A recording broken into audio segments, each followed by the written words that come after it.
All right, so he is standing up. I'm gonna open the door. I'm prepared for him to jump out just in case. He didn't. This doesn't look too bad, but I'm gonna turn this down here and maybe give him a tap at like an 8. Just throwing numbers out there. So I just tapped. Let's see what he does. Oh, look at that, I got to sit. That's what I wanted. So I wanted him to, you know, lower his body profile a little bit. Good. And see, he doesn't look like he's about to jump out. He's not on pins and needles. That's what you're looking for before you let your dog move forward. All right, let's go. And right here is critical too. So if he runs to the end of the leash, I'm going to give him a little pop, which he really didn't. So I'm going to give him leash pressure up right now. You see this? Leash pressure up. I'm going to increase it. There, because I want to sit again. So I'm getting the sit non-verbally, which you can use the verbal, guys, but generally I don't really care if they're sitting anyway, as long as they're calm and they're in a state of acceptance of what we're doing, or not doing, I should say. But if you want to get a sit, like if you can get it non-verbally, that's even better. All right, now we're going to heel around for a couple minutes before we go do some recalls. So let's see how he does. So I got to get my remote in the right hand here. Turn it up to something I think he'll care about. Heel. Okay, so this, too far ahead, too checked out. So I was stimming there. So I took a step in the other direction and he didn't come with me because he's not paying attention, so he's checked out.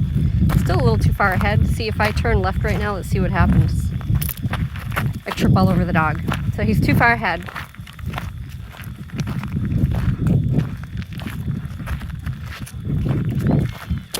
So right there was just a little bump with my knee and I tapped the remote at the same time.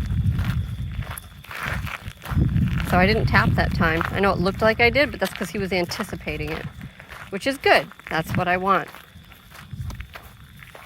If they anticipate a correction because you're consistent and they know it's going to happen, then you don't actually have to do it anymore.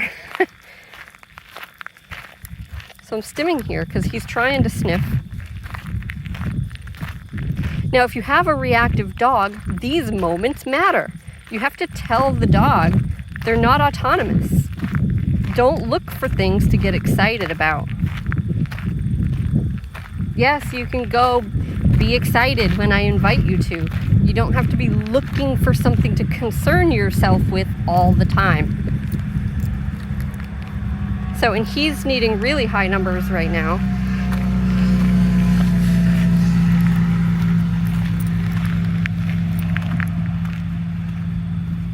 So I anticipate these numbers will come down. But right now I'm on a 57. Good. Good boy. Remembers the auto sit heel.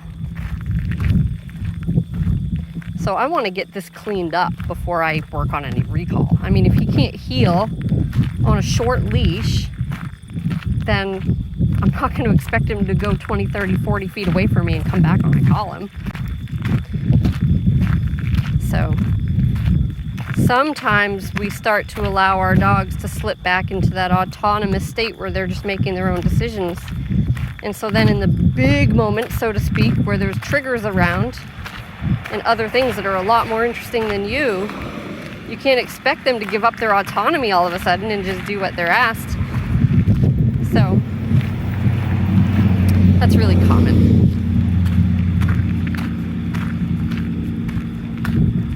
This is looking better.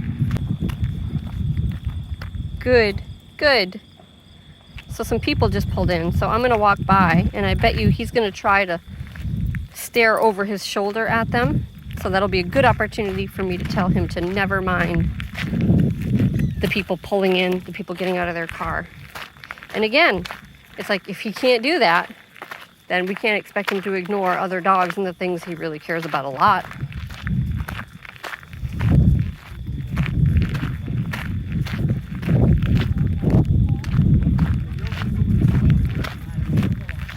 Okay, so we're walking by the vehicles now, with people getting out.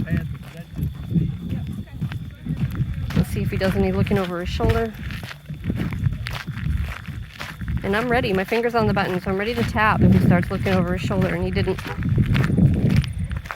Even the car alarm, little beep there, and he didn't. It's good. No, stop. No. So I got him there. I can turn this down so see the numbers coming down now. Heel.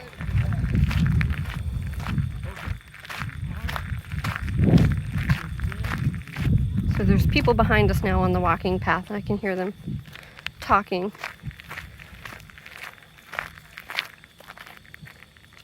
Good. No? No. Yeah. Good.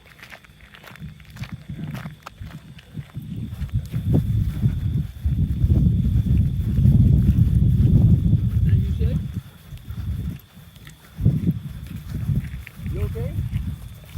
You see he wants to look back. Good. I gave him one tap there because he started to look back and didn't. He started to look back and didn't. But then when he did it the third time, I said, okay, I'm going to give him some feedback and tell him, don't worry about it. So those are the moments. If he can't walk by people without staring over his shoulder, what's it going to be like when a dog comes our way?